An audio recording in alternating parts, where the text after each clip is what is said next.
নেতাজি সুভাষচন্দ্র বোস ভারতের স্বাধীনতা সংগ্রামে ইনার অবদান অবিস্মরণীয়।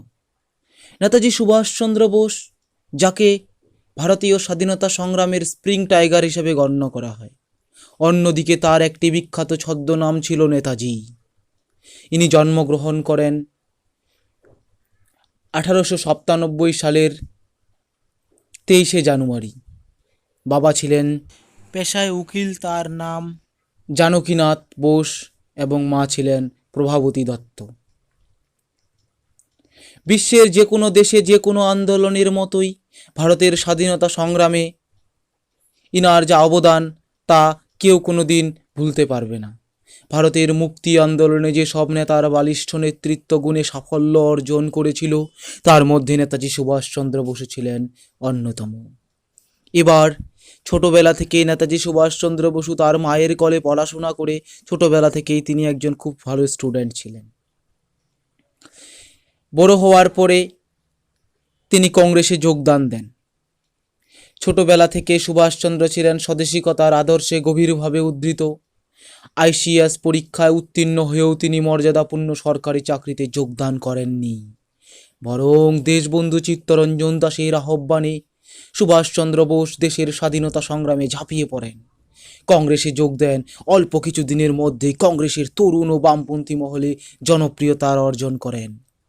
এরপর 1938 সালে তিনি হরিপুরা অধিবেশনে কংগ্রেসের সভাপতিতে মনোনীত হন, আর এই সভামঞ্চে গান্ধীজির দ্বারা মনোপ্রাণিত পট্টভি সীতারামাইয়াকে তিনি 243 ভোটে পরাজিত করেন। এরপর 1939 সালে গান্ধীজির মতবিরোধ থাকা সত্ত্বেও তিনি ত্রিপুরা কংগ্রেসের সভাপতিত্বে নির্বাচিত হন। কিন্তু এই অধিবেশনের পরবর্তী সময়ে গান্ধীজির সঙ্গে তার মতপার্থক্য দেখা দিলে তিনি নতুন করে একটি দল গঠন করলেন। 1939 সালে তার দলটির নাম দিলেন ফরওয়ার্ড ব্লক। এরপর নেতাজি সুভাষচন্দ্র বসু বুঝতে পারলেন যে এই ব্রিটিশদের বিরুদ্ধে আমরা যদি দেশে থেকে লড়াই করি তাহলে সাফল্য ততটা পাওয়া যাবে না। এজন্য আমাদেরকে বিভিন্ন কূটনৈতিক কলাকৌশলের মাধ্যমে দেশ ত্যাগ করে দেশের বাইরে থেকে এদের বিরুদ্ধে বিভিন্ন ধরনের আন্দোলনে হানা টানতে হবে। এরপরে নেতাজি সুভাষচন্দ্র বসু কীভাবে দেশ ত্যাগ করলেন।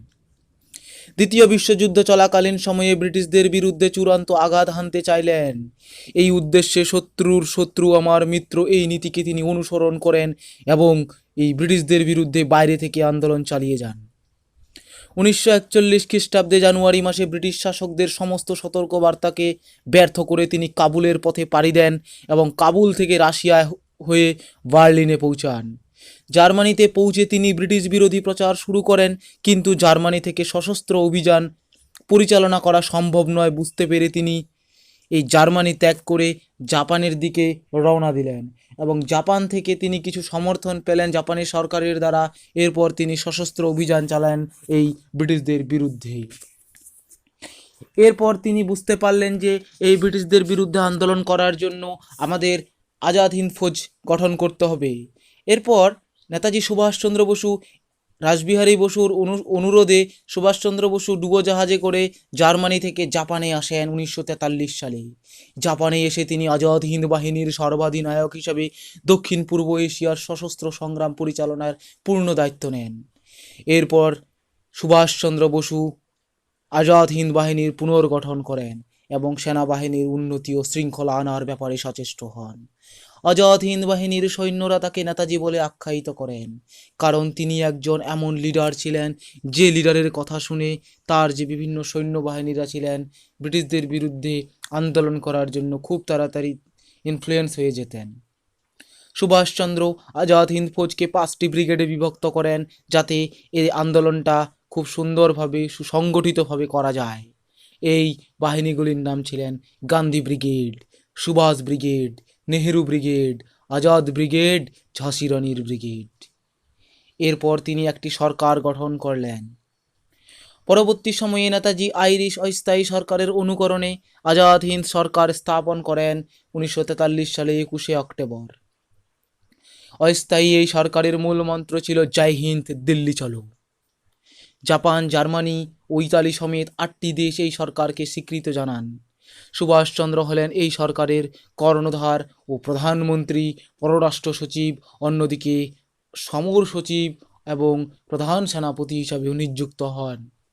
এই সময় নেতাজি জাপানি বেতার থেকে ভারতের স্বাধীনতার বাণী প্রচার করা শুরু করলেন। তিনি বললেন যে ব্রিটিশরা কিভাবে আমাদের ভারতের সাধারণ মানুষদের অত্যাচার করে চলছে, এদের বিরুদ্ধে তোমরা রুখে দাঁড়াও, তোমরা তোমাদের হাতে অস্ত্র নিয়ে এদের বিরুদ্ধে সশস্ত্রভাবে আন্দোলন করো। ইনার একটি বিখ্যাত বাণী ছিলেন, যদি তোমাকে কেউ একটা চর মারে, উল্টে তুমি তাকে দুটা চর মারো। দিল্লির পথই হলো স্বাধীনতার পথ, তার চরম আহ্বান ছিল, তোমরা আমাকে রক্ত দাও, আমি তোমাদের স্বাধীনতা দিব। Give me blood, I will give you freedom. এরপর তিনি এই ব্রিটিশদের বিরুদ্ধে অভিযান চালান। শুরু হলো তার সশস্ত্র অভিযান। নেতাজির রণধ্বনি ছিলেন, দিল্লি চলো জয় হিন্দ মন্ত্রে উদ্দীপ্ত। ওই আজাদ হিন্দ বাহিনী ভারতের সীমান্তে এসে পৌঁছালো। ইতিমধ্যে নেতাজি জাপানের কাছ থেকে আনুষ্ঠানিকভাবে আন্দামান ও নিকোবর দ্বীপপুঞ্জকে দায়িত্ব গ্রহণ করলেন এবং সেখানে তিনি প্রথম ভারতের ত্রিবর্ণ পতাকা উজ্জ্বীত করলেন। দ্বীপগুলির নতুন নামকরণ করলেন শহীদ ও স্বরাজ দ্বীপ। 1944 খ্রিস্টাব্দের এপ্রিলে আজাদ হিন্দ বাহিনীর ব্রহ্মদেশ পার হয়ে মণিপুর রাজ্যে প্রবেশ করেন। বাহিনীর এক অংশ কোহিমা দখল করে মণিপুরের রাজধানী ইম্ফল অধিকারের জন্য অগ্রসর হলো। ইতিমধ্যে প্রবল বর্ষা শুরু হলো আমাদের এই উত্তর পূর্ব পার্টে ভারতের। এই প্রবল বর্ষার কারণে যোগাযোগ ব্যবস্থা একবারে বিপর্যস্ত হয়ে পড়ল। অন্যদিকে ইঙ্গো মার্কিন বাহিনীর আঘাতে জাপান বিধ্বস্ত হয়ে পড়ে। ঠিক সেই সময় 1945 সালে আমেরিকা জাপানের উপরে লিটল ম্যান ও ফ্যাট ম্যান বলে দুটি বোমা নিক্ষেপ করেছিলেন, যেটা ছিল পারমাণবিক বোমা, যার ফলে জাপান অন্য দিক থেকে দুর্ধস্ত হয়ে পড়ে এবং জাপানের যে সাহায্য নেতাজি সুভাষচন্দ্র বাহিনীর ব্রিগেড পেত সেটা বন্ধ হয়ে গেল। পরবর্তী পরিস্থিতিতে আজাদ হিন্দ বাহিনীর ব্রিটিশদের কাছে আত্মসমর্পণ করতে বাধ্য হলো। নেতাজি মাঞ্চুরিয়া যাওয়ার পথে বিমান দুর্ঘটনায় সম্ভবত মারা যান বলে এটাই এখনো পর্যন্ত প্রচারিত হয়ে আছে, যেটা ঘটেছিল আগস্টে 1945 সালে। অবশেষে তার এই নিধন হওয়া বা তার এই মৃত্যুর খবর বা মারা গেছে বলে এরকম একটা আনুমানিক জিনিস, যেটা ভারতীয় সৈন্যবাহিনীদের মধ্যে একটা ক্ষোভের সৃষ্টি করে। অবশ্যই মৃত্যুর কাহিনী অনেকেই সত্যি বলে মনে করেন না। নেতাজি সুভাষচন্দ্র বসু আমাদের স্বাধীনতা সংগ্রামে যে সমস্ত অবদানগুলি রেখে গেছেন সেগুলি হলো, ঘোষিত লক্ষ্য পূরণে ব্যর্থ হলেও ভারতের স্বাধীনতা ইতিহাসে আজাদ হিন্দ বাহিনীর অভিযান খুবই অবিস্মরণীয় ছিল। নেতাজি সুভাষচন্দ্রের দ্বারা তৈরি এই সমস্ত ব্রিগেডগুলি যা ব্রিটিশদের বিরুদ্ধে আন্দোলন চালিয়ে যায়। এই সংগ্রামের তাৎক্ষণিক ফল হিসেবে ভারতীয় নৌসেনারা বিদ্রোহ ঘোষণা করে। এছাড়া আজাদ হিন্দ সরকারের প্রধান হিসাবে নেতাজি সুভাষচন্দ্র বসুই ভারতবর্ষের স্বাধীনতার দাবিতে একটি আন্তর্জাতিক প্রশ্নে পরিণত হয়। তার সাথে সাথে নেতাজি ব্রিগেডের যে সেনাপতি ছিলেন রশিদ আলী, আর অন্যদিকে ক্যাপ্টেন শাহনওয়াজ, যখন রশিদ আলীকে বন্দি করে ব্রিটিশরা দিল্লির কোর্টে উপস্থাপন করলেন, তখন 1946 সালে সারা ভারত জুড়ে রশিদ আলী দিবস হিসেবে পালন করা শুরু হলো। রশিদ আলী দিবসের মুক্তির জন্য আন্দোলন শুরু হলো। এভাবে নেতাজি সুভাষচন্দ্র বসু বিভিন্ন আন্দোলন সংগঠিত করে দিয়ে গেছিলেন আমাদের ভারতের স্বাধীনতা সংগ্রামের ক্ষেত্রে। আজাদ হিন্দ বাহিনীর বিচারকে কেন্দ্র করে 1945 সালে শেষের দিকে সারা ভারতে যে তুমুল উত্তেজনা ও ব্রিটিশ বিরোধী আন্দোলন সৃষ্টি হয়, যা সরকার পক্ষকে ক্রমশ ভীত ও সশস্ত্র ও ভয়ভীত করে তুলেছিল ব্রিটিশ কোম্পানিকে ও ব্রিটিশ সরকারকে। সরকারের পক্ষে সহজেই উপলব্ধি করে যে ভারতীয় সেনাবাহিনীর উপরে বিশ্বাস ও আস্থা রাখা সমীচীন নয়, অর্থাৎ ভারতীয় সেনাবাহিনীরা যারা ব্রিটিশদের বিরুদ্ধে বা ব্রিটিশদের সাথে কাজ করতেন, তাদের সঙ্গে বিশ্বাস আস্থা রাখতে ব্রিটিশরা ভয় পেলেন। কারণ 1946 সালে সংঘটিত হয়েছিল নৌবিদ্রোহ। এই নৌবিদ্রোহ হয়েছিল বলাই দত্ত নামক এক নৌসেনাকে চর মারার কারণে। তাই ঐতিহাসিক দিক থেকে বিচার করলে দেখা যায় যে নেতাজি সুভাষচন্দ্র বসুর আজাদ হিন্দ বাহিনী প্রকৃতপক্ষে ব্যর্থ হয়নি।